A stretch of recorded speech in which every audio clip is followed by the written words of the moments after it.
Y abrimos nuestro consultorio jurídico de Buena Ley con Miguel Durán. Buenos días, Miguel. Muy buenos días, Buenos Pepa. días. Buenos días. Para unirme también a las condolencias a nuestro querido profesor, a Emilio del Río. A Emilio del Río, sí. Y un poquito chocado, la verdad, por lo que nos ha contado Pepe de las aficiones besuconas de Bernstein. Sí, ¿verdad? Caray, eso... Claro, nos trae recientes acontecimientos. Sí, efectivamente. No se trata de un piquito, esto es algo más. Es algo más. Era algo más intenso, sí, pero bueno. Bueno, hoy vamos a responder algunas dudas, si te parece, relacionadas con los contratos de alquiler de vivienda. Por ejemplo, nos han preguntado, ¿quién tiene que afrontar los gastos de las reparaciones en un piso de alquiler? Bueno, pues este es un tema de los más controvertidos, de los que produce un volumen de litigiosidad mayor en nuestro país. Y eso que nosotros no somos precisamente de cultura arrendaticia, es decir, en España somos más de comprar pisos que de alquilar, todavía, ¿eh? Ahí se calcula unos 3 millones de viviendas en régimen de arrendamiento, y eso que la estadística tampoco se puede llevar de forma muy exacta, porque no todos los propietarios cumplen con la obligación administrativa de ingresar las fianzas en los organismos correspondientes. Pero aquí sucede que, como la casuística es enorme, y además los tribunales, claro, tienen que echar mano de dos herramientas o de dos fondos legislativos, que son, por una parte, el principal, la Ley de Arrendamientos Urbanos, y en particular su artículo 21, y también de forma supletoria el Código Civil. Pero repito, fundamentalmente para aquellos que tengan la afición de meterse en Internet y tratar de iniciarse como aficionados a abogados, deben acudir a la Ley de Arrendamientos Urbanos, a la que llamamos comúnmente LAU. Hay tantos casos, que es muy difícil, sobre todo, resumir en poco tiempo, pero sí que hay unos cuantos principios que deben valorarse. El primer principio: el arrendador tiene la obligación de mantener al arrendatario en la posesión de la vivienda en las mismas condiciones en que asumió el arrendamiento, en que formalizaron el contrato. Y a su vez, el arrendatario no puede pedir más que lo que realmente tenía en el momento de suscribir, de formalizar ese contrato. ¿Eso qué quiere decir? Pues quiere decir que las obras de conservación o de mantenimiento van a correr generalmente de cargo del arrendador. Sí. Siempre entendemos como arrendador el propietario, o en su caso también podría ser el usufructuario, pero para no complicarnos.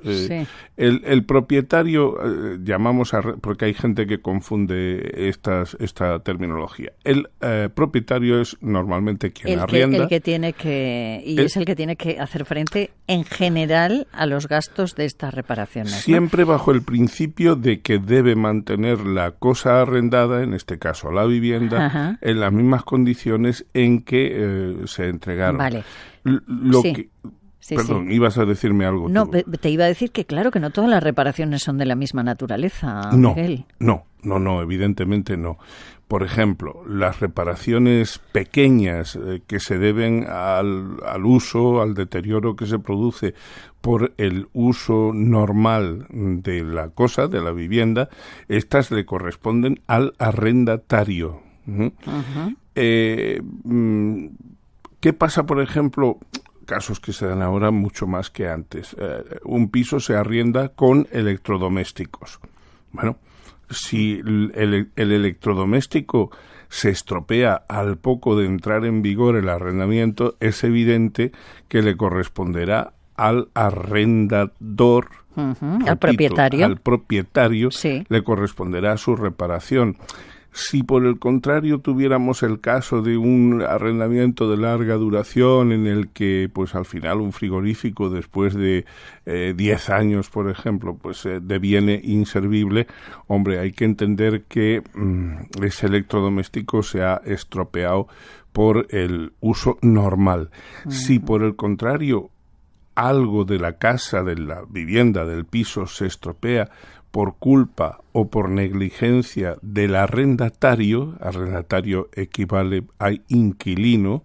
Yo sé que gente dirá, pues ¿por qué insiste Miguel en Sí, sí, porque a veces se confunden los términos. Pues eso es simplemente el inquilino tiene que cuidar de la cosa arrendada y lo tiene que hacer con la diligencia normalmente exigible en estos casos. Si los deterioros se producen por un uso negligente, el arrendador le va a decir, oiga, aunque esto pertenezca a lo que podríamos llamar obras de conservación, usted ha provocado pues el deterioro y usted tiene que correr con esta cuestión.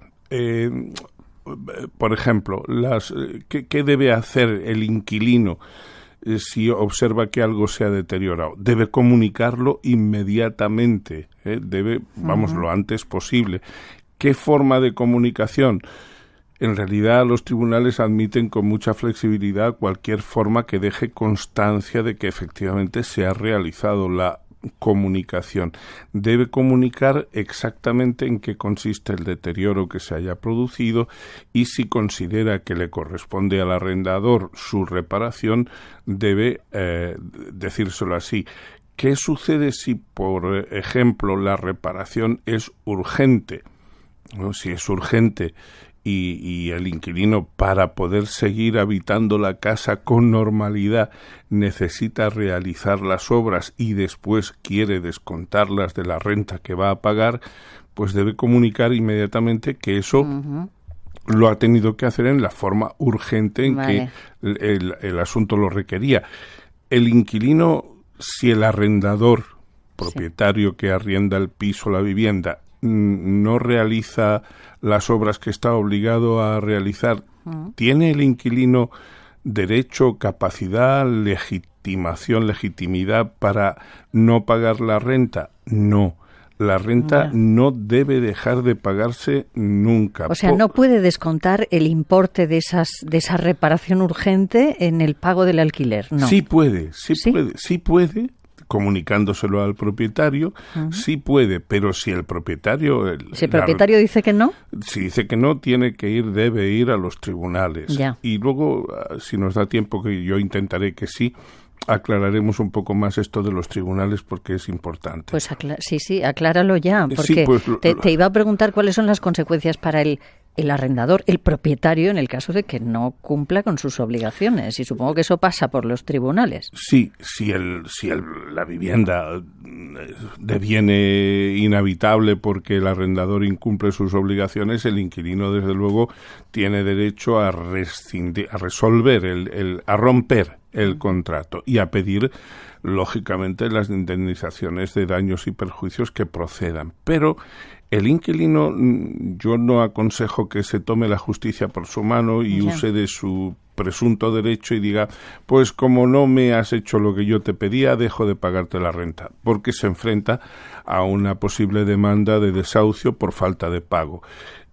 ¿Qué es lo que yo recomiendo realmente a las personas que estén en esta situación, inquilinos y propietarios, arrendatario, arrendador?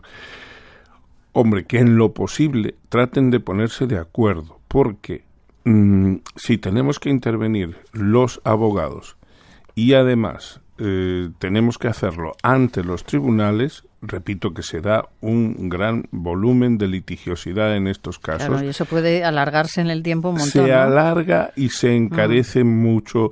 Al final cuesta más el collar que el perro, ¿eh? Entonces, de verdad, si hay que ir al abogado, se va al abogado, porque para eso trabajamos, pero lo importante es que los profesionales en esos casos tratemos de inducir a las partes que están en controversia para que lleguen a un acuerdo razonable.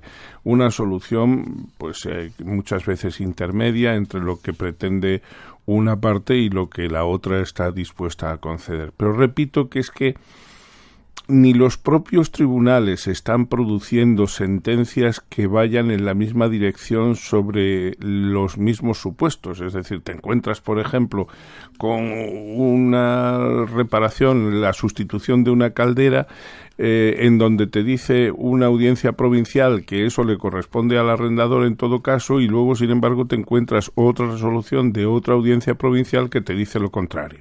Por eso, repito, la jurisprudencia más atendible en todo caso es la del Tribunal Supremo.